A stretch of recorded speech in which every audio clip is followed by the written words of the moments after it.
Hello and welcome to A Bettor Morning, presented by Rival Fantasy. I'm Heather Klein. Rival Fantasy is the all-in-one fantasy sports platform. Let's welcome today's panel. Host of Her Story in the Making, Britt's Fantasy Blitz, and co-host of Lightning Round, Britt Flynn. Award-winning host, the fantasy exec, Corey Parson. And fantasy alarm lead NFL analyst and host of Fantasy Fiasco, Andrew Coop Cooper. Welcome, everyone. Why am I always last on these? Everyone else gets the big screen with me. I didn't get the big screen today. Just Brittany got. Just Britt got the big You got it the other day, though. Here we go again. You got it the other day. I've been keeping a little tally. We got to keep tabs because I've been keeping a little tally over here, and I did a big goose egg next to Coop's big screen time. No favoritism on this show. You know what? I will fully defer to you guys for the big screen. I'll tell you. You know what it's got to be, Corey? It's the lipstick. That's what it is. You and me lipstick on Monday. No, I'm not. Fight for that I'm not doing that. Fight for that big screen. Mental note: Coop gets big screen on Monday. Yeah, that's right. All right, let's get to it, guys. For those that saw the second episode of the Jets' Hard Knocks, the Carolina Panthers left much to be desired on the field. They were a mess. 5 sacks and 8 QB hits were a problem for the O-line, and rookie QB Bryce Young got punished. How concerned are you with the Panthers' offensive line and the impact it will have on Bryce Young's fantasy value and rookie season? Coop, you're up first. Yeah, first off, shout out to the chat, Toronto Dave, shout out Toronto area. This is a nightmare situation for this team, considering everybody has been saying the big problem for this guy is his size, right? So you can't have him lying on his back in these games. And I'll say this, when you look at the fantasy implications, guys that had horrible offensive lines like Ben Roethlisberger, or guys that were too old and didn't want to get hit like Drew Brees or Tom Brady, the time to release goes way down, and the targets end up going to the low A-dot players. So if this holds, guys like DJ Chark and Adam Thielen could be in trouble, and guys like Hayden Hurst and my boy Miles Sanders could be in for a lot of targets. So it wouldn't actually be the end of the world for fantasy football for me, considering who I'm going after. But it could be difficult for this team to push the ball downfield with a shorter quarterback and no time to throw. I've been saying since Young got drafted that I don't doubt his talent, but I doubt his durability and his fantasy value if he's not protected by a good line. And that's what we're seeing right now. It's not going to take a lot of hits from a 300-pound lineman or big edge rusher to seriously hurt him. We saw that last season when Drew Sanders hit him and he sprained his shoulder. I think Miles Sanders will help when he comes back from that groin injury in pass protection, but it's really not like Young has a lot of elite weapons either. So I've been trying to stay away from him throughout this offseason. I'm very tempted to take the under on wins, and legitimately, I'm concerned that Young gets injured and isn't able to finish out the year. They've got a lot of work to do to protect the new face of their franchise. Yeah, I look at it. There's a couple of things that I look at right here. My level of concern about this is on a scale of 1 to 10, probably around a 4. I think Carolina will be good up front. I think the talent is there. They draft in the first round every year, but I don't know about Frank Wright. My level of concern on him is getting to be about that 5-6 range. Maybe Nick Saban has to give him a call and say, fix that offensive line so the best quarterback in this draft can go ahead and get the job done. I think Coop was right. A lot of people talk about Hayden Hurst and Miles Sanders. I think both of them have big years this year as far as catching the football. But let's not overreact to this, right? You do know that they were practicing against the New York Jets defensive line. The strength of the New York Jets is their defensive line. The reason why Aaron Rodgers is here is because the New York Jets defensive line. Quentin Williams, who we talked about yesterday, is a player who can win the Defensive Player of the Year award. He's an all-pro type guy. That rookie edge rusher they brought in, he looks like he can't be blocked. So let's pump the brakes a little bit and after 1 week of practice. And the game, when he got hurt by Drew Sanders, he came back and won that game. Yeah, I'll say this. As far as the size goes, a lot of people are worried about it. I fall into Corey's group on this, where I'm not worried about the size. I think he is the best quarterback in this draft. We had the scout Brandon Huffman on, legendary scout, to talk about tight ends, and he was basically talking about the line that gets drawn before you look at anything else between guys who have it and who don't. Like there's something, the ability to just play football in general, and he out of his way brought up two players, Bryce Young and Josh Downs, as guys where he says, I don't care about the size, I don't care about anything else. These guys are ballers, they're dogs. So and if that guy's saying that, then I'm on board, man, because he's been talking to all these guys since they were like 17, 18 years old. But going back to the defensive line, it's not just the Jets that they played that has a great offensive line or defensive line, especially when you look at their schedule in the season. The Buccaneers defensive line has apparently been laying it on teams in joint practices. They've got to play the Cowboys. The Falcons defense has actually looked pretty improved. I mean, there are a lot of tougher teams on the schedule, and any one of those teams could potentially injure him if that offensive line doesn't get it together. I can understand that, but look, they steel sharpen steel. The Panthers defensive line is legit too. With D Brown, who's stepping up into himself. Brian Burns is one of the top players in the NFL, so they got their work cut out for them. But Frank Wright, don't make me have to come up there. Seriously, you want me looking crazy? Yeah, and I will say this: when you watch these Hard Knocks episodes as a fan, and draft day comes around, and you want your team to take that wide receiver, and they take a lineman, just remember that this is what happens when you go out and get 3 wide receivers and a tight end and a running back instead of bulking up the line like this team did. The Cowboys are the perfect example. Everybody wanted them to take Johnny Football, and they took Zach Martin. Look how that's panned out. Zach Martin's going to the Hall of Fame. Oh, man, watching that Johnny Manziel documentary, I looked over at Sellers and I go, man, I'm so glad we got Zach Martin there. For real. We've mentioned the name Jordan Love a few times on this show. We can't quite say the Packers are rebuilding, but it's definitely a transitional year with the changing of the guard in Green Bay. Do you feel Jordan Love is the future for the green and gold, or will they need to look for another QB after this 2023 season? Britt, you're up first. I really don't think that Jordan Love is the future, but at this point, what choice do the Packers have? The only thing to do at this point is to get Jordan Love reps and just see what he can do. I will say in the 3 joint practices that he's had this week, he only went 48 of 91 for 532 yards, 7 touchdowns, but he also had 3 interceptions. The touchdowns were great, but the completion percentage was really concerning. And I think that sets him up for a very up and down year. If he gets a little wild with the ball, I can definitely see Green Bay transitioning and leaning heavily on that run game. But honestly, that's kind of been Love's MO throughout his career. He had a 20-17 touchdown to interception ratio in his final year at Utah State. And that ball security has always been a big concern.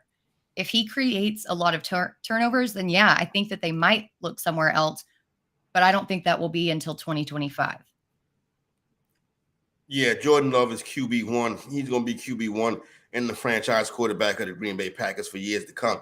Now, everything that you read can be interpreted in a different way. Like, I've read reports on Jordan Love talking about how impressive he has been in the joint practices. So this is a dude, when he came in last year, he didn't spit the bit at all. You know what I'm saying? He came in, he held it down, he played well. He has limited experience, but somebody like that coming up behind Aaron Rodgers for all of those years, I think he's fully confident, full control of the offense, and I stand by it. When week 1 is over and we get ready to head to the first waiver wire run of the year, one of the most popular guys is going to be Jordan Love. I think he's in for a big season, and I think the Packers are fine. The Vikings will be looking for a quarterback at the end of this year. The Cardinals will be looking for a quarterback at the end of this year. The Falcons will be looking for a quarterback at the end of this year. But it will not. The Tennessee Titans will as well. But a team that won't be looking for a quarterback, or the Denver Broncos will as well, won't be the Green Bay Packers. QB1 to be there, and he'll be there as the franchise guy for a couple years. So I can't definitively say one way or another, which is crazy that so many people are.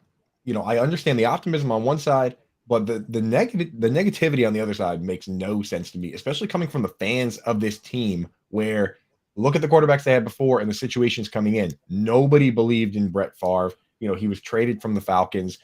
Nobody believed in Aaron Rodgers. He had to wait behind Brett Favre forever to get his start. And then now we have the same situation happening right now where Jordan Love had to wait behind Aaron Rodgers. But, I mean, he's been with the team. He knows what they want to do. He knows the plays, and we haven't seen it yet. So we at very least need to give this guy a chance. The negativity around stuff like this, it bothers me, man. But are we saying that Jordan Love is Patrick Mahomes or Aaron Rodgers or any of that? Like, that's where my concern comes in. Nobody was saying that Patrick Mahomes or Aaron Rodgers were going to be who they were. There was like a little behind the scenes of like, oh, we think this guy Patrick Mahomes is making some plays in practice. We like that. But nobody said he was going to throw 50 touchdowns. He was coming off the board at like QB 17 that year. So, yeah, I just look at I think he's going to be fine. Put it like this. Like, it's like kind of like the Trey Lance thing, right?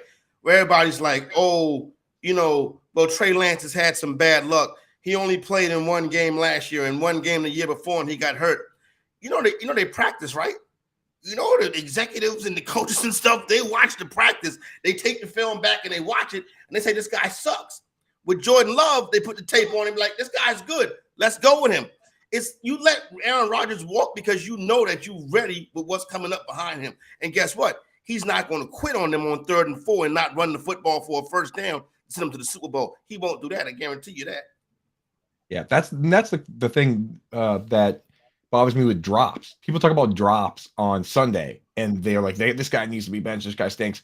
They don't realize that this guy has already proven that he can catch the football by catching 1,000 passes in practice, like Corey says. The guys that actually can't catch the football don't make the field on Sunday. The guys that actually can't play quarterback at all, you don't even see them. Kellen Mond getting moved on from by the Vikings before he even played any snaps. Those are the guys that, just flat out can't play or have attitude issues or whatever. If they're saying Jordan Love is a guy, Jordan Love is a guy. How could we possibly refute that if we're not in those locker rooms, we're not in those meetings, we're not around? Listen, go ahead, Britt. I'll just say that Marcus Mariota played last season, and we saw him play last night, and he stinks.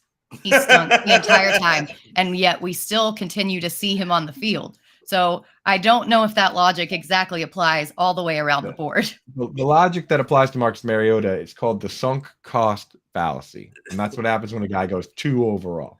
Yeah, and Jameis Winston should be playing. But here's the thing, right? So when they, the controversies around Trey Lance this week, taking a beat, and finally, I've been telling people for 3 years this guy couldn't play, right? So then they asked Shanahan about the comments, right? You know what Shanahan said? That's part of the game.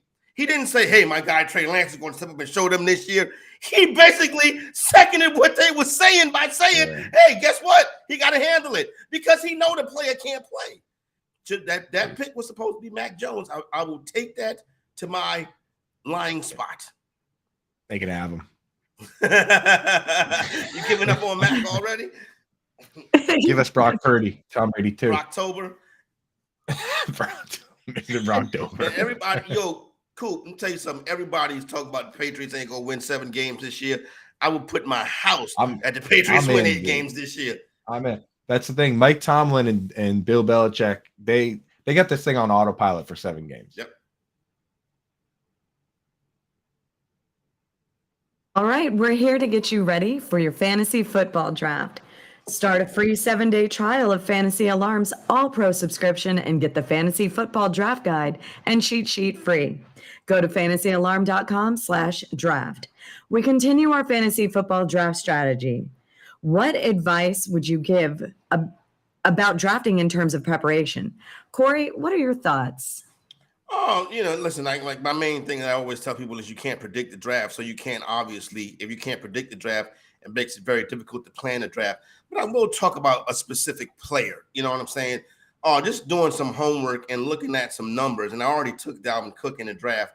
The way the Jets have his contract situated, it looks like Dalvin Cook is staring down the possible barrel of a suspension coming up this year. There's a couple of reports out.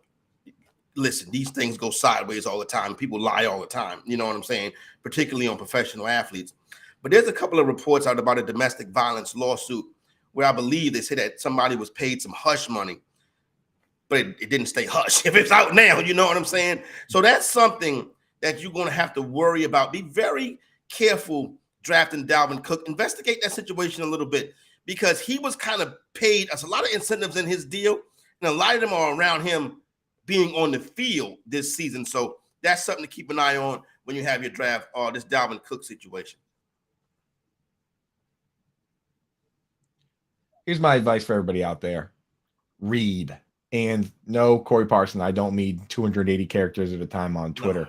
I'm talking about articles. I'm talking about strategy guides. Go out and read what the beat writers are actually saying. Go out and get the Fantasy Alarm Draft Guide. Read Kevin Tompkins' Zero RB article, Britt Flynn's Anchor RB article. Know every strategy out there in the book so that you can be like water. Like Corey said, we don't know what's coming in this draft. So know how yin and yang tight end works, late round quarterback. Know all the targets for every strategy so you can take value early and then pick guys up later, because you already know the targets for those strategies. Guys like James Robinson in his breakout year, that didn't happen by accident. If you were paying attention to the beat writers, you saw the writing on the wall with Leonard Fournette, you were already ahead of the game. Read, read, read. Yeah, and I'll go one step further. Obviously, you need to read, know all these strategies, but don't get locked into one specific strategy. Be fluid. Don't have your heart set on a specific player unless you are planning to reach for them in ADP, because if you're waiting for them to just come around back to you, likelihood is that they're not, and then you're going to tilt and your entire draft process is just going to go out the window. Be flexible, have a plan, have several different builds and strategies to go into your draft with, and just look at the way that the board is falling and then choose the best one in that moment. I will also say do a ton of mock drafts. See where these players are going, pick from different spots, see what fits your build and your preferred strategy the best, and then go from there. Read as many conspiracy theories on Dalvin Cook as you can find. I'll send you the article, Coop. Listen, as people right here, the three of us that work in the fantasy sports industry, is there anything worse than putting together a mock draft and then having to write about it? Oh my God, dude. And it's always at night. It's like, yeah, at the end, and they're like, yeah, send me 2 to 3 paragraphs. Like, what? I wouldn't have did this if I knew you was going to ask me to. Oh, you're going to pay me? Yeah. You know what I'm saying? You should have waited.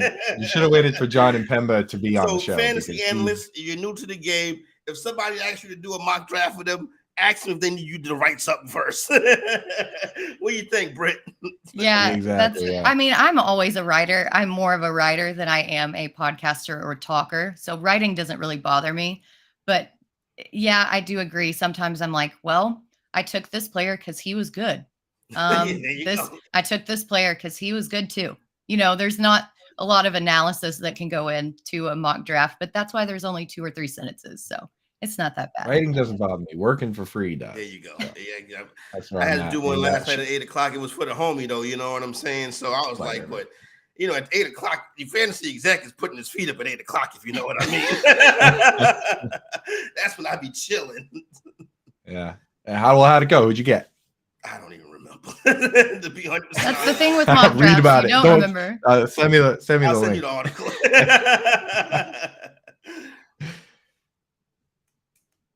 All right, let's move on to Rival Fantasy. Rival Fantasy is the all-in-one fantasy sports platform. Play challenges, fantasy bingo, fantasy book, and season-long fantasy football. New users who sign up at Rival Fantasy get up to a $200 deposit match and a complimentary first play voucher. Go to joinrival.com/alarm. Today, we are going to show you how to play the challenges game, where 2 players go head-to-head, and you choose which guy will score more fantasy points. Britt, let's show them how it's done. Yeah, let's get my screen up here. First of all, that logo is pretty sick. I didn't realize. What is that? So thing? Nice, right? That thing's wild, huh? Yeah, they do a great job. Look at that. Look at that. Head-to-head challenge. Fired up, dude. That's me crushing Corey with a headbutt. All right, perfect. So the name of this game is to take 2 players, you compare them, and then you pick the one who you think is going to score more points. They're automatically generated, so you can't really pick and choose. But this one I kind of like right off the bat. So you've got Jamison Tyon, starting pitcher of the Cubs, going against the Royals. You can click this info button here. It will show you his projected fantasy points, which is 17.52. Then up here, you can see his fantasy points per game, which is only 10.6, which is a little bit of a stretch, a little bit of a difference there. But he is going against the Royals, so I can see that a little bit. With JP France, you can click on his info. He's averaging 16.18 points per game, but he's only projected 16.42. However, going against the Mariners, France has been so lights out this season. I think I'm going to select him. You click on the player that you want. You select the amount. We're going to place a $5 bet here. Click place your bet, and then you're good. And if you want to keep on going, say that you don't like this matchup. So Tyon and Gonsolin, not really a fan of that. Just click skip challenge, and then it keeps on generating players until you find a matchup you want. Super easy, gives it to you. You don't have to do any additional research because with Ohtani right here, it gives you the baseline of projected points. And then on this green line, it gives you how much he actually scored. So you can see how many times throughout this past week or so when he's hit and when he hasn't. So it's a pretty nifty tool. It shows you pretty much everything that you need. Super easy to play, and you can cash in on some money right there. You don't got to do research because you just pick Ohtani, right? Oh, Ohtani all day, every day. I watched a bit of that game the other day. He was not only was hitting home runs, he was beating out infield ground balls. He's scooting around. He's crazy. He might even be better than I don't know, Babe Ruth. You know Babe Ruth didn't exist. That's a myth. Right, Corey? Shout out to my man Toronto Dave. And Babe Ruth is a fictional character. But yeah. Usually I go through and I just pick whatever dude looks less goofy in their profile picture on there. They do make them profile pictures kind of crazy, don't they? Yeah. JP France, man. What is that? What is he going for there with the mustache glasses combo, dude? He's going for solid because he's been solid. He's no nonsense. You can't be that good and have any riz. You know, there's a trade-off. You can't bet against our boy Tyon, though. He came on the show, drafted a little fantasy football draft with us, Britt. Oh, he did? That's cool. He did. Yeah, he came on, dude. He knew his stuff too, man. He was pretty good. He knew his stuff about football, and he knew his stuff about coffee. I didn't realize that guy was so deep in the coffee game. Coffee, bourbon, and fantasy football is what that guy goes for, dude. That's my kind of guy. Shout out to my man, the King, Scott Engel, Roto Experts at the Park. Let everybody know how much baseball players love fantasy football. That's right, dude. The King. I hung out with the King like all weekend, man. Did he do karaoke on Sunday night? Oh yeah. Sure enough. He did karaoke. He did karaoke, and he was hitting the air guitar for everybody else's songs. Yeah. He was rocking, baby. He brought the house down. Yeah. Herms is in his bourbon era too. Yep. Shout out to the chat this morning.